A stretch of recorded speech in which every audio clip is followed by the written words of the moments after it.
Democratic Representative Venton Jones of Dallas, thank you so much. I really appreciate it. Thank you very First of much. all, your reaction. A lot of emotional testimony today. Definitely a lot of emotional testimony, but I think that my most sincere reaction is disappointment. Once again, Republicans continue to make power grabs on the backs of black and brown communities who have fought for one of the most important issues that we have as Texans, and that's our right to vote. We're going to still continue to fight. We're going to take this to the courts, and we're going to take this all the way to the ballot box next November to continue our fight to make sure that we have equal and fair representation in this state and in our nation.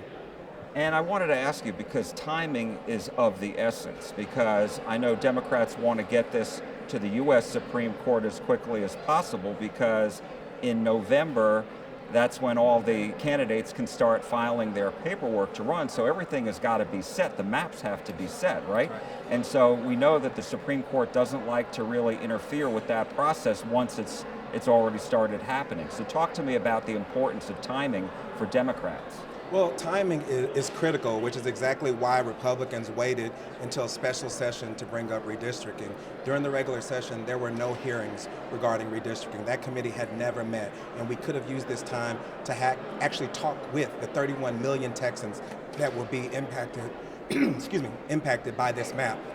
We didn't. We rushed that process through, and so what we're going to do during this special session is making sure we take this to the courts, and hopefully we'll get a fair chance to be able to fight these maps based on the ground that they're violations of the Voting Rights Act. You heard some of this today. The Republicans shot back and saying it was the Democrats who left the state and delayed this vote. What do you say to that?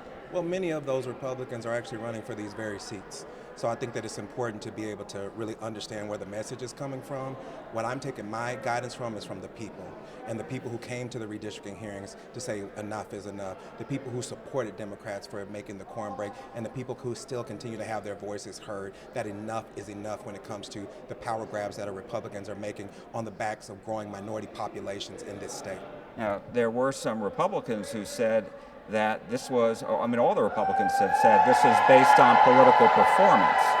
And because in 2024, President Trump won, most of the counties along the Texas border supported him and they say this map is a reflection of that. Absolutely. So what do you say? Even though political performance is allowed, Texans deserve more than a performance. They deserve lawmakers that are actually going to listen to them, that are actually going to hear them, and make sure that legislation actually speaks to the diversity that's represented in this state. That is not what's happening by my Republican colleagues, and what continues to make this very unfortunate once again.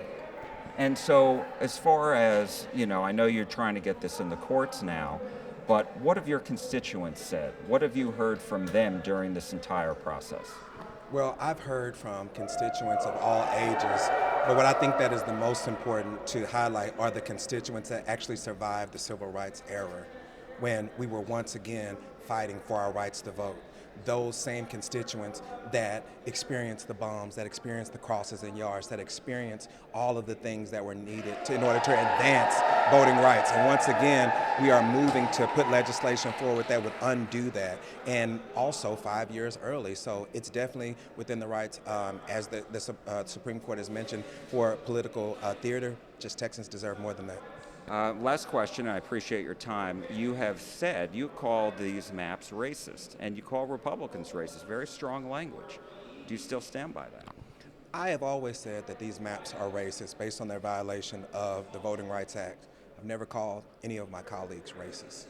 I call the policies that have been put forward in the violation of these maps to continue to dilute the voices and representation of black and brown voters. What I'm dealing with in Dallas right now, overlapping with my district, are the significant changes that are going to happen with Congressional District 32, 33, and 30, represented by Congresswoman Jasmine Crockett, Julie Johnson, and Congressman Mark Vesey. What continues to show is that they're diluting the voices of minority voters by changing these maps, literally stretching them across East Texas. So it's not only impacting racial representation, but also urban representation as well. We should not have congressional districts stretching across hundreds of miles of rural and urban Texas. We should be able to make sure our maps are fair, and that's what we're going to continue to fight, no matter what's being said. And I know there's a lot of discussions that are now going to have to go on among the Democratic representatives in Congress.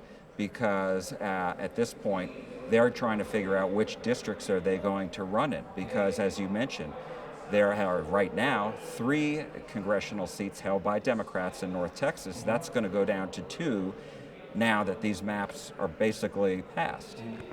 That's exactly the unfortunate part of what we're seeing with these maps, particularly changing the districts that have been historically represented by not only currently Congresswoman Jasmine Crockett, but former Congresswoman Eddie Bernice Johnson, the congressional districts that are impacted by Sylvester Turner, Congresswoman Sheila Jackson Lee, all of these historic figures that need and require this representation. But right now we're continuing to give these seats to Republicans, and I just hope that my colleagues can sleep at night with what they are doing on the backs of Texan people. Democratic State Representative Venton Jones, thank you so much. I appreciate your time and your insight. Thank you. Thank you very much.